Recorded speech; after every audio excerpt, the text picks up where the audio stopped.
good.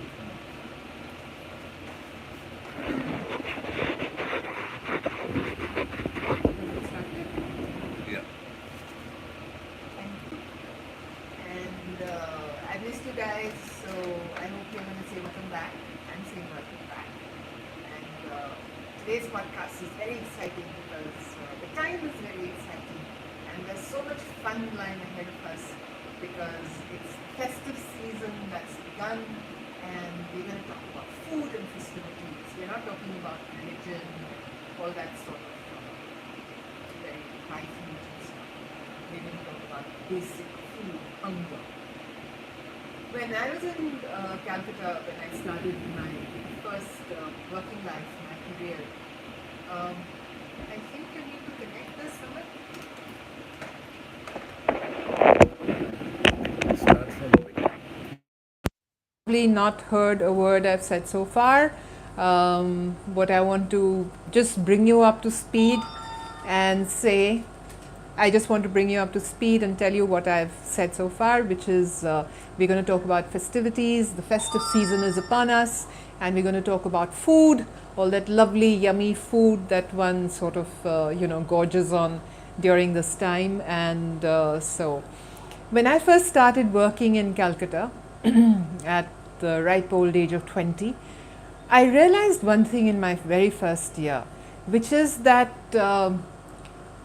and this, I thought this was something which was true only of Calcutta, but after having lived in various other cities after that, I realized it was actually true for a lot of places. And that was that we spend the first 8 months of our lives here in India, 7 to 8 months depending on the Indian calendar again.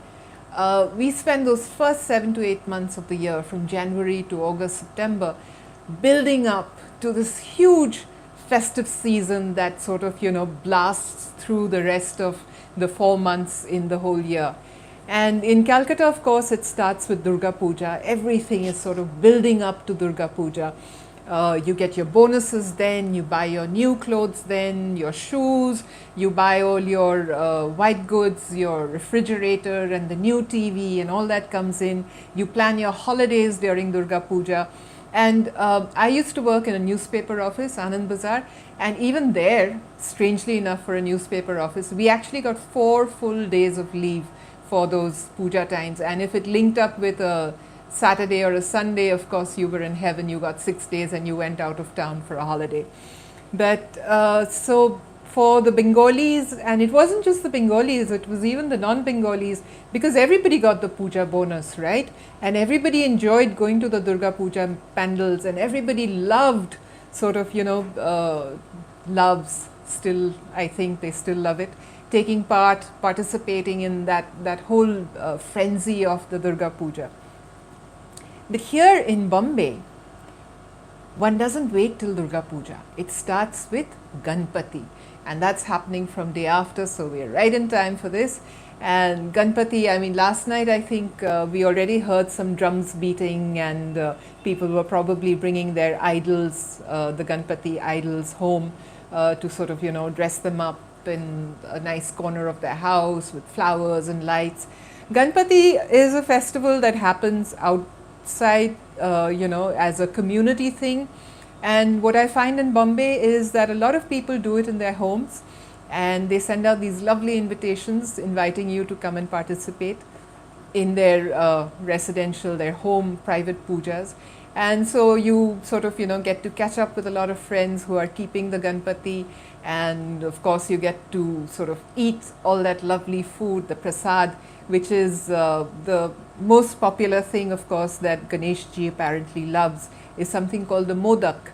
The Modak is, it's like a rice dumpling, and I had actually not experienced the Modak before I came to Bombay.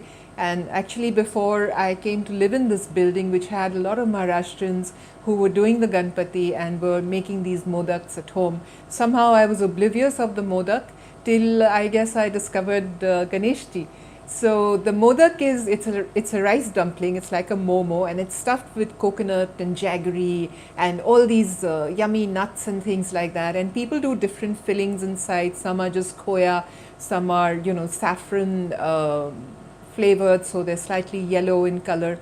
And so you have all these lovely modaks happening, which people make at home. You can even buy them at the sweet shops and stuff like that. They are all sweet. The modaks are all sweet. And then, of course, you have something called a banana shira. That is yummy. It's basically a suji, semolina halwa with bananas in it. It's like a pudding, a dryish pudding kind of a thing. And then, of course, you have the laddus and things like that. So, what starts off with the Ganpati now at the end of August is actually going to end only in the first week of January. So it's going to be 4 months of non-stop festivities. I mean, we have festivals, of course, right through the year, from starting from January to now. There's Holi, and then there's Ramzan, and there's Bakri, then there's Lori, and what we just had, Tej, and all sorts of things. But the concentrated festivals, and sometimes Ramzan also comes into this concentration, this group of festivals that happen towards the end of the year. It is crazy, and it is a time to be very careful, because this is when you put on weight, and you put on weight like crazy, because you're going everywhere, you're eating everything. It's the festive season, and everything is forgiven. So getting back to Ganpati, there is, of course, a lot of, it's a 10-day festival. So it's not just sweets that are being eaten, there's also a lot of savory stuff. They have in Maharashtra, they do something called aloo vadi, which is basically, it's the taro leaf, colocasia leaf, and that is like spread with this paste of chana dal, and I think a little bit of rice flour, and all sorts of savory spices and things like that, red chili and salt and all that. Then it's rolled up, and after it's rolled up, it's steamed. And after it's steamed, so the dal is cooked, after it's steamed, it's sliced and made into these circular things. You might have seen them in a lot of these savory shops, that sell namkeens and things like that. And they're these little ringlets of green and gold, I would say, like a yellowy, browny kind of a center thing that happens through it, like a spiral. And they're really yummy, and they're very easy to make at home. In fact, I've seen some leaves, and maybe I shall try it one of these days. They also have something called kaap in Maharashtra. Kaap is again, it's a variation of the Bengali beguni, I would say, but probably a little healthier, because and it sort of does a whole lot of vegetables. So you can do it with raw bananas, you can do it with potatoes, you can do it with brinjal, you can do it with pumpkin. And basically you slice the vegetables, flat slices, and then you sort of marinate them with a little bit of spices. In normal times, they use ginger garlic and things. During Ganpati, of course, I think garlic is left out. So it's salt and red chilies and... Say hi to Captain and Ash. Hi, Captain. Hi, Ash. Captain, how's it going? Are you still in Manila, or have you come back to Singapore and your cats? He's back in Singapore. Okay, welcome back to Singapore. So, as I was telling you, these kaap is marinated with various spices, and then it's rolled in rice flour or semolina. You can use either, or you can use both if you like. Like they do with the fish fry. If you remember that fish fry episode I'd done, bombil fry episode I'd done. So it's rolled in that, and then shallow fried. And it is very healthy, and it is very yummy. So try making kaap if you haven't already. Then, of course, there's this batata kachriya. Oh wow, that's also yummy. So apart from the laddus and the shira and the what is it called? Those half moon kind of things, not gujia, it's something like a gujia. I think they call it, they have a very pretty name for it here in Maharashtra. Anyway, if any of you know it, do tell. But so apart from all the sweet stuff, there's also a lot of savory stuff that goes around. And 10 days is what is officially the festival time. So for 10 days, you're sure of getting all these goodies. But 10 days very often stretches into 1 month. In fact, I think there are some rajas who sort of only go, go for the immersion. That's how the festival ends. The god, the idol of the god, is immersed in the water, and that is when Ganpati Ganeshji is supposed to have gone home to his parents Shiv and Parvati in Mount Kailash after having taken care of all the obstacles and all the bad evil that is happening on earth. So right after Ganpati comes Onam. Now Onam, you'll say, is a festival that is very particular to Kerala because it's a festival that the Malayalis observe, that they observe in Kerala. It's the harvest festival. This is again a 10-day festival. So, but I find that I have had Onam Sadhya in Delhi, in Calcutta, in Bombay, in Bangalore, in so many places that I've been, and you can actually order in. They have a takeout service for Onam Sadhya. I don't know how they do it. I think this year I'm going to try take the order takeout or whatever, try and order a takeout of the Onam Sadhya, because the Onam Sadhya, which is I guess the symbolic feast of the harvest festival, is more than 24 dishes on a banana leaf. And I don't know how many of you have eaten that. I'm sure Captain has eaten it a lot of times. I'm sure his family, friends, they would have invited him to participate in an Onam Sadhya. So you have these more than 24 things happening on this banana leaf, and you have like pickles, you have chutneys, you have banana chips, you have sweet banana chips. I love those. Those are like dipped in jaggery and fried, jaggery and rice flour and then fried. Then you have yam chips, you have, of course, there's rice, there's also curd rice, there's also pulao. Then you have all these various sabzis with all sorts of names that I can't pronounce. The only two names I can pronounce are avial, and I can pronounce pachadi, and those two also happen to be my biggest favorites. Avial is this mix of vegetables, really healthy vegetables again. All the Onam Sadhya food is very lightly cooked. Nothing is over spicy. Nothing is like, floating in oil or anything of that sort. And very delicate, very subtle flavors. And avial is a mix of vegetables, so you can have carrots and beans and I think this type of kaddu, that white one, again I'm forgetting what it's called, and drumsticks and things like that. And these are steamed with a little bit of salt and turmeric, and then it's tempered with of course the mustard seeds and curry leaves, and then the coconut chutney kind of sauce is added to it.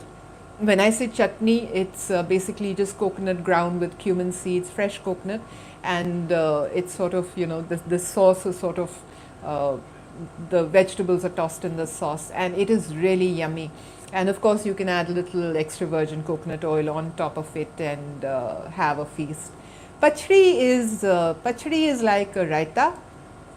So you can do it with coconut, you can do it with all sorts of vegetables, you can do it with kheera also, cucumber, and you can even do it without anything. You can just have like, it's like a tempered yogurt kind of a dish, and it is really yummy because there's something they put in it which I have asked, and I have googled a lot of recipes for pachadi, but the pachadis that I've eaten in some of these people's homes, the Malayalis' homes, I have never been able to make that, and I don't know what it is. Maybe I don't have the touch. Maybe you need to be a Malayali to be able to make a good pachadi.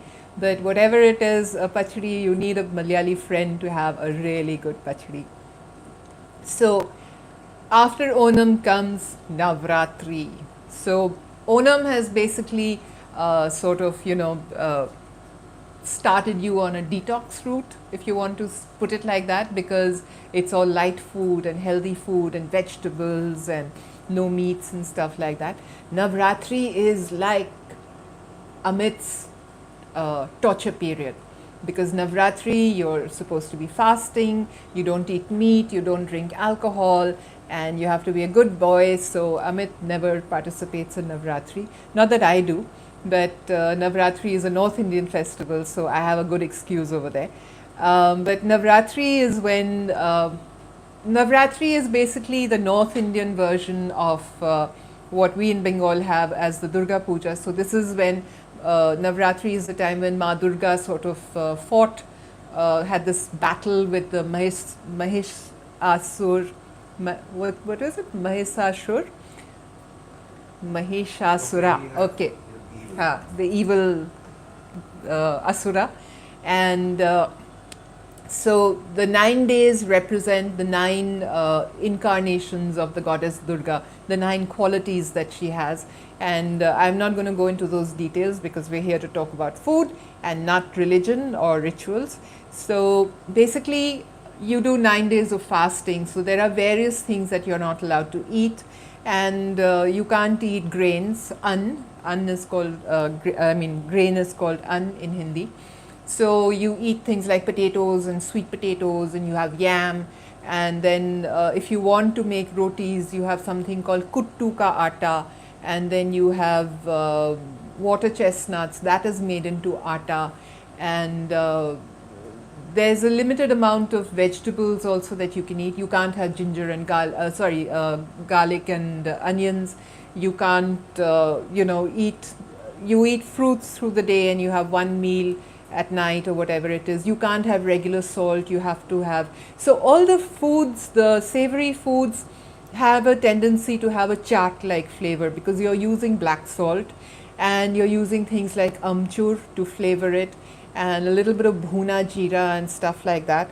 And because it's fasting food, I guess there's not too much of oils being used either. So it's actually 9 days of detoxing that you're doing. And sweets, of course, there are lots of sweets. You're allowed milk, you're allowed all sorts of milk products. So kheer and lassis and milkshakes and all those things are more than welcome. So that does put a little bit of a damper on the detox thing. But again, you're staying away from a whole lot of other stuff that you would have normally been eating. So Navratri is a good way to build up towards, getting your health back before you go in for the big binge that's going to be happening at the end of the year. So like you have Navratri in North India, of course in Gujarat you have the Navratris are the Garba. I mean, the Garba has become so famous thanks to a lot of these Hindi films that we've watched. What was it, Aishwarya Rai movie with Salman Khan where they have that beautiful dandiya thing? Dil De Chuke Sanam, Hum Dil De Chuke Sanam. So the Garba has of course become very famous, and you have Garba happening everywhere, even in Bengal and Delhi and Bombay. Bombay, of course, I have never participated in it because, like the captain, I also have 2 left feet. But it's beautiful to watch. You have all these women sort of circling around with these sticks, men and women, and sort of the circle grows small, the circle grows big. You have them splitting into, 4 different circles, and then you have them coming back, and the music is very, very intoxicating. It sort of has this lilting kind of a move, and it's beautiful to watch. And it really sort of gets your blood pumping and feeling very happy and, sort of charged up during this festival time.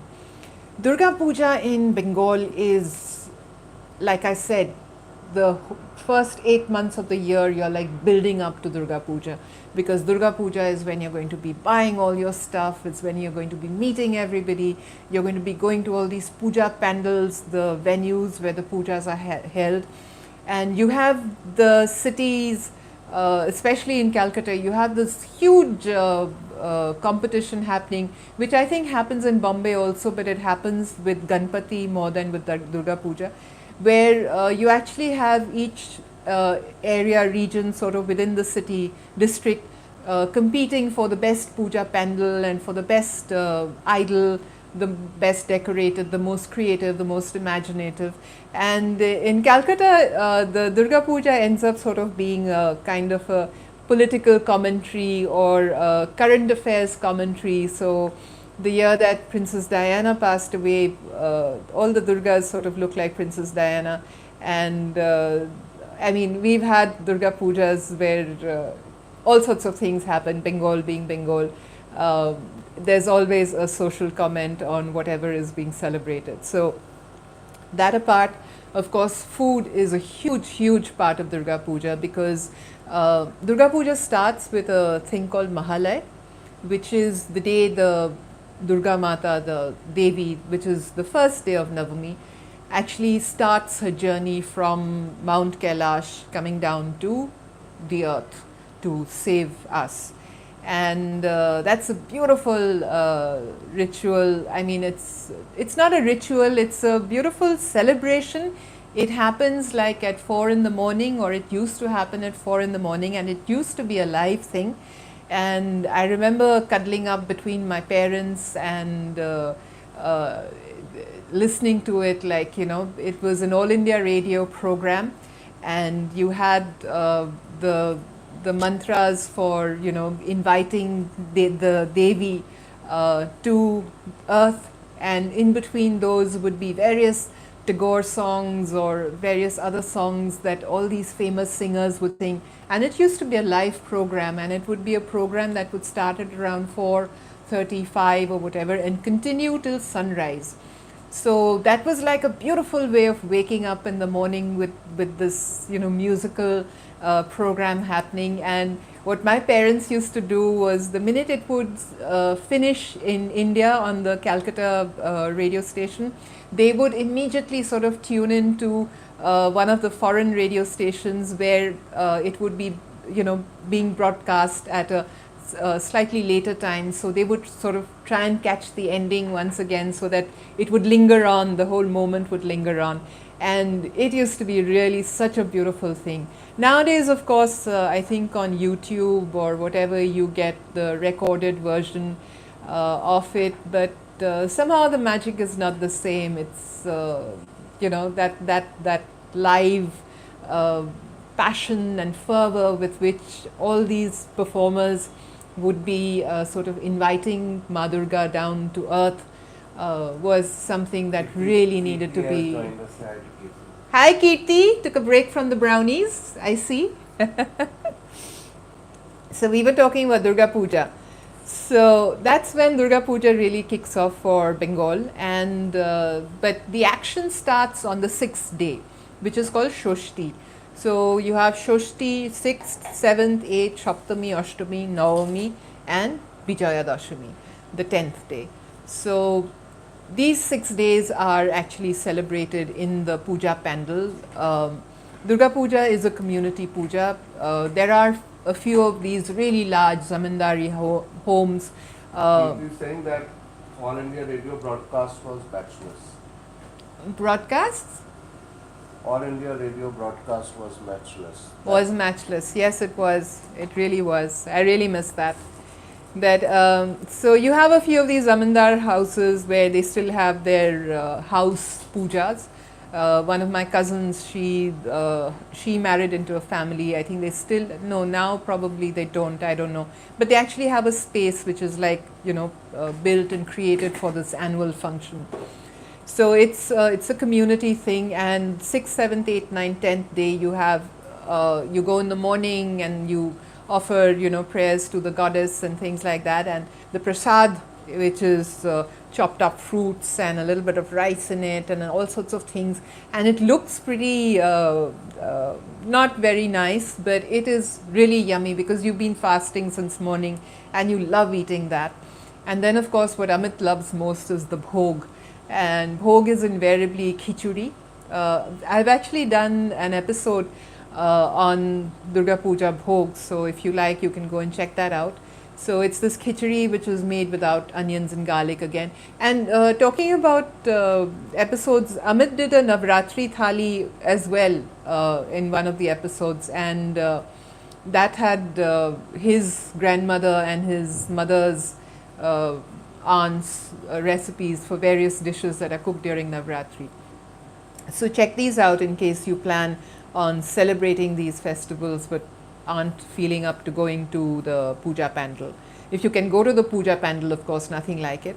And you have khichdi and you have tomato chutney and you have this vegetable dish called labra, which is like 5 different vegetables cooked in a lot of mustard oil with that panch phoron thing and stuff.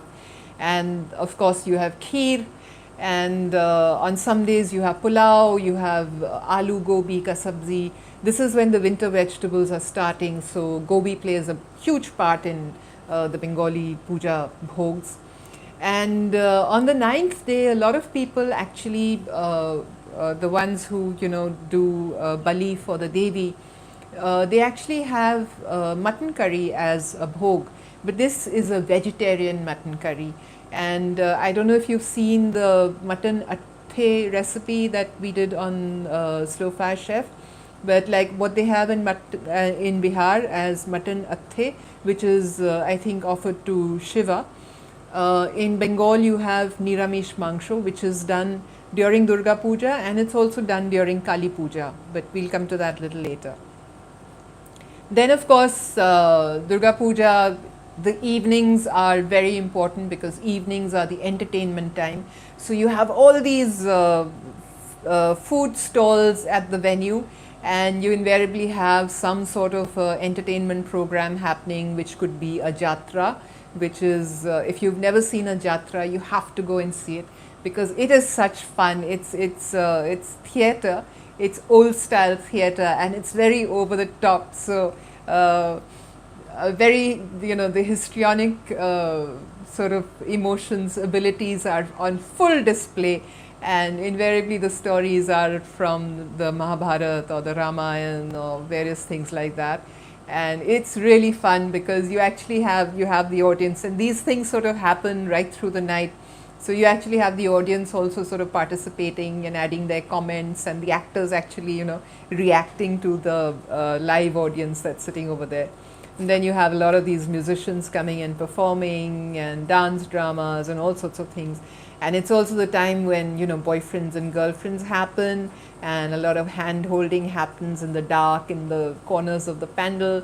And of course later marriages might come out of them, but puja is a time when you get dolled up, and so is Navratri, so is all these festivals that we're talking about. You So keep saying now you're taking me back to pujas in Tripura and later on those in Allahabad. yes, pujas in Tripura must have been really beautiful. I've never been to Tripura, even though I have family from there, but I'd love to see that actually. So I've heard a lot of holy stories from my grandmothers and how they used to cut little flowers and make their own colors at home. Navratri and Durga Puja, they both culminate in, they're both Devi festivals, Shakti festivals, but they both culminate in North India in something called Dasera.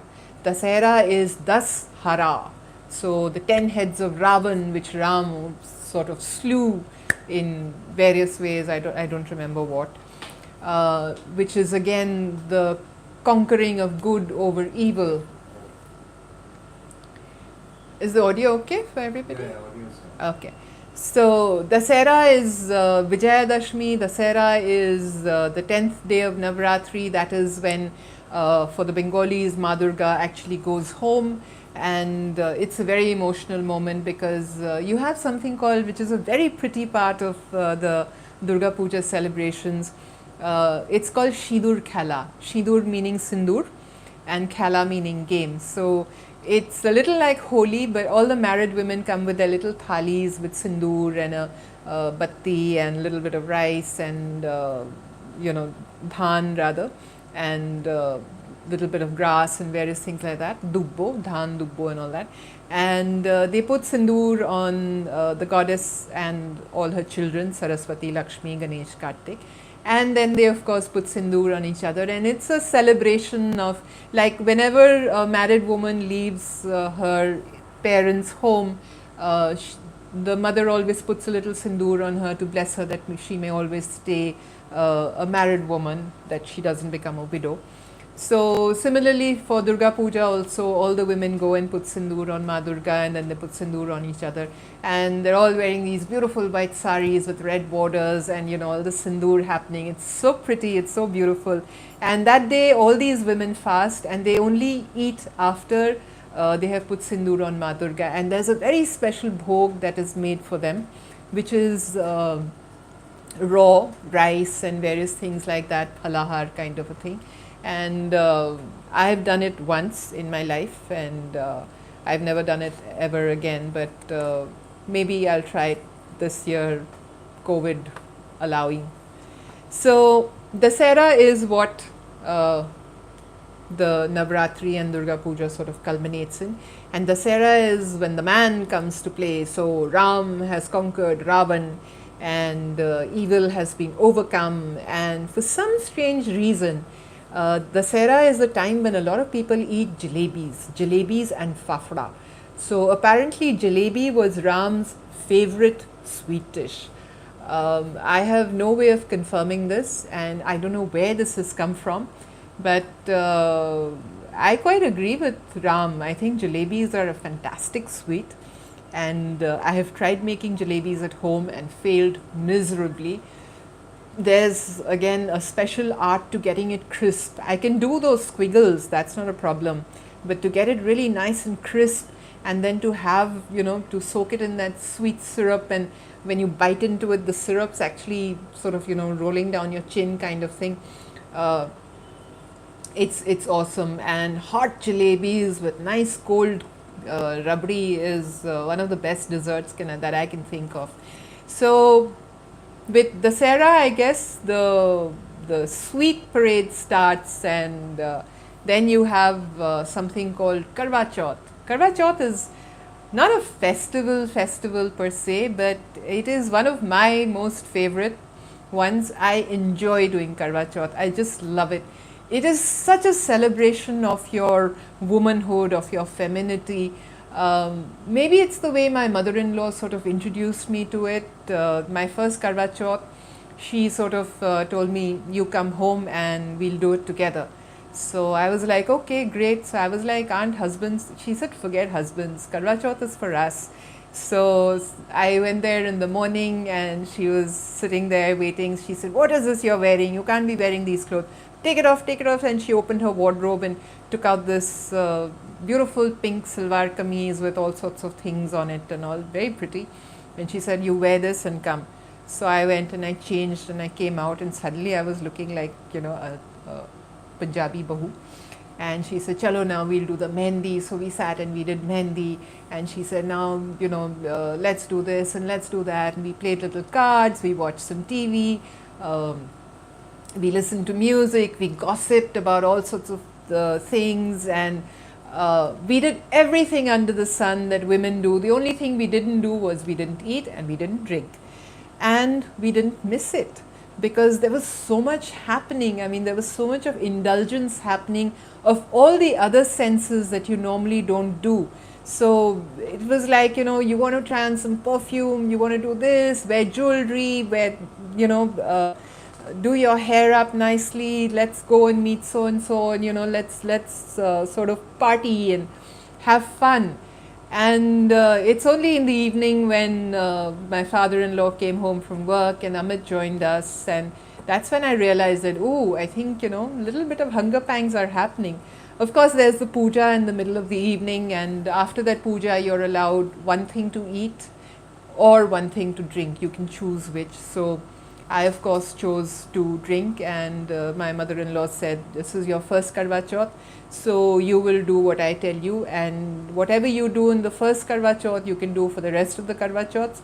So she was just making it easier for me, because she knew I was a Bengali, and she didn't think Bengalis could, take on a full day fasting. Little did she realize I was also a Rajput who could take on anything. So, but anyway, she said, so I want you to eat something and I want you to drink something. So I had it easy the first Karwa Chauth. And but after that, the meal, oh my God, I can't tell you how amazing that meal was, after you've sort of, said hi to the moon and looked at your husband's beautiful face and sort of danced jigs around him and stuff like that, and made him feel guilty enough to, promise you the moon. So the meal is amazing. We had with her, I think we had puri and aloo, and she's an amazing cook. and there was raita, and there was kaddu ki sabzi, and there was paneer, and there was all sorts of things, so much of food, but you can't really eat all that. And of course, the specialty of Karwa Chauth is the matti, and that you have a salty matti and you have a sweet matti. And matti that is when the matti season starts. And I mean, in North India, you actually have baskets and baskets of matti. My sister experiences that. She has a Punjabi daughter-in-law, and every Karwa Chauth, Namita's parents sort of send baskets of matti to my sister. And matti is such a yummy, yummy dish. It's like a thick, fat papad which is fried in ghee. I have made matti at home, and it does come out amazing. And so if you want to start eating matti, start with Karwa Chauth. That's when the fresh matti really starts happening, and the best matti. And of course, there are all sorts of sweets and things like that, but I just love eating that matti. And then over the next few days, of course, my in-law and I invariably, breakfast mein kya khaye? Matti achar kha le, and it's invariably matti achar for the two of us after that. So that's all about Karwa Chauth. Then, of course, with Karwa Chauth comes the start or the movement towards Diwali. But before Diwali, you have Dhanteras, and Dhanteras is not food so much, but Dhanteras is when you go out and you buy jewelry, or you buy gold, you buy, something or the other. I invariably buy 1 teaspoon because it's kind of, I'm not a jewelry person, so a teaspoon is more than welcome in my home at any time of the year. So I go out and buy a teaspoon. Though I understand that food-wise, Dhanteras, apparently if you use, put a little bit of dhania in your puja, dhania seeds, and then keep those dhania seeds in your safe or wherever you keep your money, your wealth is supposed to grow. And similarly, you buy salt on Dhanteras. These are things that I have recently come to know. Of course, Dhanteras is also the celebration of Dhanvantri, who was the god of the sage, rather, the Rishi Muni, the physician of the gods, the founder of Ayurveda. So I would say Dhanteras is more about life and healing and taking, steps towards becoming a healthier kind of a person in both mind and body. So I guess wealth takes care of mental health, because if you're rich, you're safe, secure, not depressed, right? I don't know. Rich people will tell us that. Immediately after Dhanteras is, of course, Diwali. But the Diwali mania starts much before the actual Diwali. So actually, I love Bangalore during this time of the year, because Bangalore is where you have all these melas happening all over, much more profusion than you actually have in Delhi. Delhi Diwali melas are huge. I have actually participated in a couple of them, and you have this area called Pragati Maidan, and you have just acres and acres of land filled with stalls of all sorts of things. And of course, food is a huge part of Diwali. And Diwali is a time when winter's sort of, creeping in, so there's a nip in the air, and you're kind of ready to eat the mewa, the cashew nuts and the raisins, all the dry fruits that, start off during Diwali. And also, there's this special thing called kadhai ka doodh. Kadhai ka doodh, right, Amit? Yeah. So you have this huge big wok-like thing, and there is milk bubbling away in it, and they put all sorts of dry fruits in it, and I don't think it's sweetened really. The sweetness comes out of the milk itself because it's been thickening over time. Yeah, there is no sugar in it. Yeah, and I think they add a few raisins and things like that, so that probably adds to the sweetness of it. And then they give it to you in this clay kullad. It's called a kullad, and that is one of the most yummy drinks I have ever had. I'm not a milk person. I normally don't drink milk. Even in my tea, coffee though is black, but in my tea I use a whitener. I don't use milk. I just love that Diwali Mela Kadhai wala doodh, and it you can have like 4 5 coolers of it and not feel it at all. It is so lovely. It is light at the same time. Of course, it's rich, and it has a little bit of saffron in it as well. So it's really fragrant and it really warms you up. So kadhai ka doodh. If you're anywhere near a Diwali Mela, you have to go and try the kadhai wala doodh. And of course, Diwali is all about sweets. Diwali is all about giving and taking. And the giving is boxes and boxes of sweets and boxes of dry fruits. And I remember one Diwali in Delhi, that this was our first Diwali after Amit and I got married. And I think 1 month after Diwali had happened, Amit suddenly looked at me and he was like, I think you've become fat. Will you stop eating those dry fruits, please? So, ever since then, I sort of try and give away whatever dry fruits come into the house. But I love dry fruits, especially the chilgozas and the pistas. Those are my favorites. And cashew nuts, of course, right through the year. But Diwali is a great time to sort of, partake in all this. And of course, you have a lot of these Diwali parties happening, card parties, and which is fun more than serious gambling. Though I believe in Hyderabad, it's very serious gambling during Diwali, and we just have fun parties, which are like more an excuse to get together and drink and eat than play cards. But all those lovely snacks that sort of come out and carry on late night is it's great fun. You're sitting on the floor on this white chadar and sort of playing cards and teasing each other and pulling each other's legs and cracking jokes and eating and drinking and all sorts of things. So Diwali is really a great time for mingling, mixing, having fun, eating, putting on weight, and whatever. So, but Diwali in Bengal is also celebrated as Kali Puja. Kali Puja is, I think this was a time when Ma Kali sort of went berserk and started, she was out to kill the asuras or whatever, and she got a little carried away, and the only way to stop her was when Shiva went and lay down in front of her and she stepped on him, and when she realized she'd stepped on her husband, she went ah. So that's how Ma Kali is like, with her tongue out during that. And in other parts of the country, it is also celebrated as Lakshmi Puja. So our Diwali, of course, has Ganesh, Lakshmi, both of them there, and we chadhao something called kheel batase. Kheel in Bengali is khoi, which is, it's like puffed rice. I don't know what it's actually made of. Any idea? Is it wheat? It's not wheat. Or is it wheat? They're these white, puffy, light kind of things.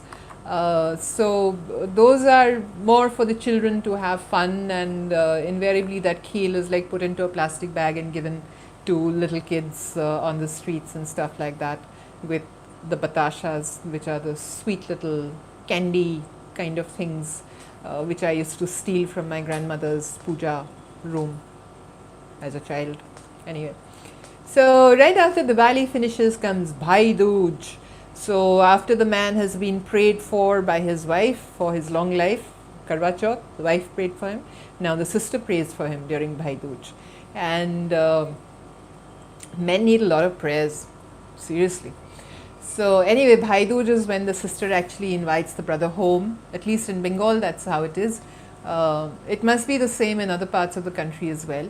And she lays out a feast for him, and then she puts tika on him. And this tika is, in Bengal at least, it's not a red tika, it's a black tika made with ghee and kajal from, like you burn ghee on a pan betel leaf, and that's what you make the thing with. And there's a very pretty rhyme that you say when you put that tika on your brother's forehead. Jomuna da jomke phota, ami di amar bhai ke phota, aaj theke amar bhaiyer jom duare kata, whatever. Basically, Jamuna has put a tilak on Yamraj, and similarly I am putting a tilak on my brother, and from today my brother will not go to Yamraj's kingdom or whatever. He'll live forever. So That's a very rough translation. So the brother, of course, is supposed to give big gift to sister for this prayer.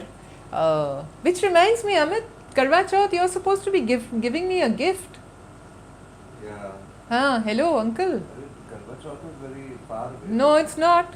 It's not very far away. And what about all the previous Karwa Chauths? Then we have something, Karwa Chauth has sort of taken over the country. Earlier it was only North India, Punjab and UP and Haryana, and I don't know if Rajasthan they do Karwa Chauth. But now you have Karwa Chauth happening everywhere again, thanks to Hindi cinema films. And all those pretty songs that are sung, and the moon and the diyas and things like that floating, and the very feminine kind of thing. But those are theatrics. Karwa Chauth is not so much about romance between man and woman, it is about woman indulging woman. And Bhai Dooj, of course, has also become. I used to think that Bhai Dooj, Bhai Phota was something that happened in Bengal, and Rakhi was something that happened in the rest of the country. But now I find Rakhi happening in Bengal and Bhai Phota or Bhai Dooj happening all over the country as well. So actually maybe films are good because they're sort of, unifying all the festivals that we sort of celebrate. But if you're following this, you're realizing that each festival is like following the other, like dhak, dhak, dhak, dhak, dhak. So you're sort of racing from one to the other, and the excitement and the charged upness and all that food that you're eating, and if you're not somebody who celebrates that particular thing, you're going to your neighbor's house, or somebody's sending you that kind of stuff. And earlier even Ramzan used to be during this time, but Ramzan moves on a different calendar. So like Ramzan's gone this year already, it's happened earlier in the year, so has Bakri Eid. But otherwise, Ramzan also comes into this, and going all the way to Muhammad Ali Road to have that chicken and that halim and biryani and all sorts of things. So again, these are like winter things, and you want to eat it in winter. And so I was actually quite sad that Ramzan happened in summer this year, but no, never mind, one can always have halim again. Then of course you have Chatpoja. Chatpoja, a lot of you might not have heard of, or maybe by now you have heard of it. Chatpoja is celebrated in Bihar and in certain parts of UP, and it is one of the oldest religious festivals in our country, and it goes back to the Vedic times. And Chhat Puja is actually a puja to the sun god. So it is a puja that sort of takes in the sunrise and it takes in the sunset as well, and it lasts over a certain amount of hours or whatever it is, where all these people gather at the river banks, or in Bombay they go to Juhu Beach, and various things like that. And it is a festival where they are celebrating life. So it's actually a very beautiful puja, and they have these very interesting things to eat. We have a friend from UP who actually celebrates Chhat Puja, and his wife invariably, he is our editor, Hira. His wife invariably sends us, a whole basket full of things called thekua. Thekua is a dry sweet wheat, whole wheat, kind of a biscuity, but it's fried, and it's got a little coconut in it and stuff like that, and jaggery, and it's pretty yummy. You can sort of eat it all day long, and they sort of make patterns on it like flowers and stuff with a toothpick before they fry it. So it's really quite pretty. And then they do this Bihar, UP, I mean these recipes are similar to Bengali recipes. They do a kaddu, which is with fenugreek tempering, and we make that kaddu in Bengal, but the Bihar UP kaddu is a little more involved, in the sense it takes in a little more spices. So you actually have amchur and all that in it, and it's quite rich, and it goes amazingly with rice or even roti. So this pumpkin is kind of like mashed up, and this is also the time when the ripe pumpkins come out. So that is the kind of pumpkin that is used for this vegetable. Then of course Harachana, the season for Harachana is then, and Harachana is great fun to eat. And I remember in Delhi we used to in winter, the early onset of winter, we used to sit on these khatiyas and with this whole bunch of Harachana in between us, and we'd go pop, pop, pop, popping the chanas out of their little shells or whatever, the soft green shells. And later on, I understood that even the leaves of the chana, the tender leaves, actually make a very good dish, which you sort of mix it with besan. You chop it up really small and you mix it with besan, and then you make rolls out of it. And like that aloo vadi that I described, the Marathi aloo vadi, you roll these into tubes and steam them, and then you can sort of slice them up and fry them, or use them like koftas or whatever. They're really tasty and very healthy, very, very healthy. And so chana, this is the time to look out for chana. So this would be November-ish, early November, that kind of a time. Then in the Chatpoja, they have something called kasar ka laddu. Kasar ka laddu is made with rice flour or powdered rice. And again, it's a little hard, but it's really yummy. And of course, the biggest Indian festival that happens during this time, all the people who have been left out throughout the whole year celebrate by getting married. If you go to Delhi during November, December, the roads are chock-a-block filled with all these baratis, all these horses with their carriages carrying grooms to various brides. And I believe there was actually a mix-up once where the wrong groom went to the wrong bride and stuff like that. Luckily, they caught it in time. But marriages, weddings, this is the time for weddings. Now is when weddings start. And if you haven't got at least 5 wedding invitations, like that lady in, what was that English serial we saw? Not Downton Abbey, that other one. If you haven't got 5, wedding invitations, then you're obviously not a very popular person in this country. So, and the wedding invitations themselves, they come in these boxes with these huge big laddus, especially the UP, Haryana, Punjab weddings. They are like, the invitation itself is a huge thing. So you actually have the girl's side or the boy's side, whoever's inviting you, come to your house with all these sweetmeats and things like that, and inviting you. And then of course the wedding itself is a 5-day affair minimum. So you have the mehendi, and you have the what are all the things, the sangeet, and you have the wedding itself, and you have the reception, and you have a bachelorette night, you have a bachelor night, and you have all sorts of things. And every event has its own sort of what should I say, smorgasbord of food. And oh my God, what amazing kind of food.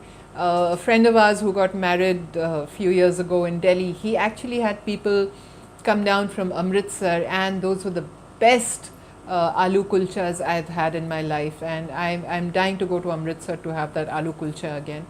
And these were like, he had that tandoor over there, and he was making that aloo kulcha and packing it in and pulling it out once it was done, and then putting this huge scoop of butter.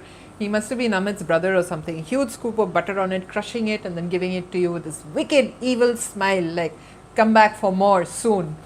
And of course, I did come back for more. And it was so yummy, I can't tell you. Crisp and buttery, and that potato inside. Oh my God, I'm dying. I want some aloo kulcha, Amit. Anyway, so weddings during November, December is big festival in India. So enjoy. Go for the weddings. Have 5 days of food and feel fat at the end of it. And which brings us to Christmas. Oh, Christmas is when you want to be slim and sexy and svelte, and you want to wear those, revealing clothes and spaghetti straps and stuff like that. But Diwali's fattened you up, Navratri's fattened you up, the weddings have fattened you up. What do? Go on a crash diet. Are you crazy? Just wear a nice warm woolen sweater and hide everything, and go out there and eat a lot of that Christmas fare, which again, Christmas is probably India's, I mean, as big a festival in India as Diwali is. I remember in Calcutta growing up, driving down Park Street, and it would be festooned with, all these colorful lights and streamers and all sorts of things. And of course, Santa Claus would come, and, I've always had gifts from Santa, um, right from tricycles to books. I think my last gift from Santa was Gone with the Wind, which is probably why I was thinking of Gone with the Wind today. And this is when I was 13 years old. Yeah, Santa got me Gone with the Wind when I was 13 years old. I believed in Santa till then. So, and of course, if you have friends who are Christians, and they always have an open house, and they always have all these goodies, on the table. So you have these mince pies, and you have all the other sweet things. You have a lot of savory stuff, and you invariably have these roasts, pork roast and chicken roast, and if you eat beef, there's beef there as well. All sorts of yummy foods, and people coming, meeting, giving, gifting, all sorts of things. And it is really a wonderful time. And of course, the ginger wine and the mulled wine, and it's cold, so you want to have that ginger wine. Ginger wine is not too much alcohol, it's just a hint of alcohol, more ginger than anything else. But it's really good fun. And of course, it does clear up your throat quite a bit. And Christmas, like Diwali, lasts, even though it's just that one day. But the Christmas festivities and the Melas all over, you have Christmas fairs all over. Those sort of start off by mid-November or so, and they end at Christmas. And of course, you're buying a whole lot of goodies and things like that, because you want to stock up your house. Even if you're not a Christian, if you have people coming over during Christmas time, you want to serve them a nice plate full of all sorts of little goodies over there, so that, and dry fruits and nuts and various things like that, and cheeses and yummy stuff, all sorts of yummy stuff. So Christmas, whether you're a Christian or any other caste, creed, culture, whatever, you are celebrating Christmas. Either you're visiting people who are celebrating Christmas, or you are going out there and, meeting people at the Melas, and, partaking in the Christmas fairs that are happening all across. Again, Bangalore, hats off. Best Christmas fairs I've been to. And over there you have these northeastern guys who participate in the Christmas fair. So that, of course, is my highlight, because I get to eat all this yummy, yummy northeastern food, which is got a lot of dry fish and a lot of pork, and those chilies that bhoot jalokia and bamboo shoot, and oh my God, it's yummy stuff. So I'm sure Christmas in Shillong must be fantastic. We should actually go there once during Christmas. Do Shillong for Christmas, because Shillong, again, they sing so beautifully as well. Very musical place, Shillong. So I'm sure they'll be having a lot of good, carol singing and things. We used to actually go carol singing during Christmas in Delhi, 5, 6 of us friends, and nobody ever opened doors for us or gave us anything to eat or drink. But we just had fun, and when we ran out of carols to sing, we would sing other pop songs, like Sweet Caroline and various things like that, whatever song came into one's head. Christmas, you're barely over the Christmas hangover, and it's New Year's. What are you doing for New Year's? Where are you going for New Year's? Are you home? Are you going out of town? New Year's is like, I keep wondering, why do we celebrate 31st December? I mean, every day is a new day of a new year, is it not? But somehow 31st December, there's so much hype and hoopla about 31st December. And you have, these meals that are being prepared. Christmas, of course, you have all your roasts and turkeys and this and that. And somehow it just carries on to New Year.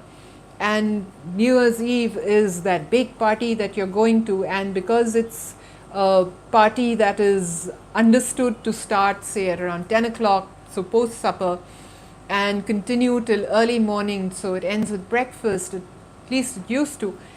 So whoever's hosting the party, or whichever who is doing the party, they actually have to plan for cocktails, snacks, dinner, post midnight snacks, and then breakfast.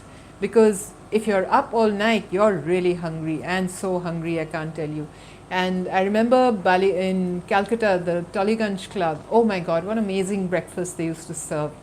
And it was great fun sitting over there, because Tolly Club is beautiful. It's one of the best clubs in Calcutta, and it's got so much greenery and these beautiful trees.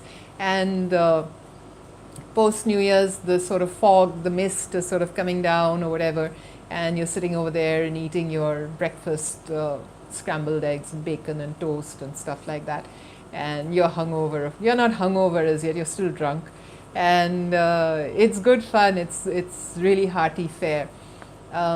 Or then you head to Chinatown if you're in Calcutta. You head towards not Chinatown, Tirtha Bazaar. That's a place where you get Chinese breakfast, and yummy Chinese breakfast. So you have these bowls of really hot brothy soups, and then you have this Chinese bread, which is like a pulled bread, which they fry and serve you. And of course you have Chinese sausages, and you have all sorts of other things happening. I actually took Amit for a Chinese breakfast once, and he fell in love with it. It's not as great as it used to be nowadays, because a lot of them have they've just stopped coming there. But Chinese breakfast on New Year's Day is fantastic. So that is how it works here, right? First 6-7 months you sort of slog your ass off, and then the last 4-5 months you party your ass off. Sorry, is that unpolitic language? Okay, doesn't matter. And it all ends with a blast, and it all ends with at least 5 kilos overweight, and it all ends with some fantastic food that happens, multicultural, secular, whatever, cosmo kind of food that happens. And it is such fun, such fun. So from the Slow Fire Chef, we would like to wish you season's greetings well in advance, and hopefully we shall find time to do a lot of these yummy dishes that go along with all these various festivals that happen. And so have fun and get ready to have a blast. There's 4 months ahead of you of pure blast time. Okay? Bye.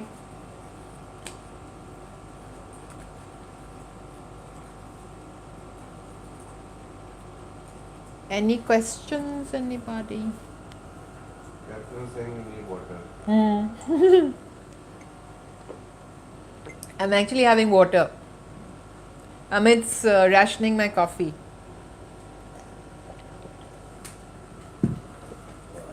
Okay, bye. Love you all.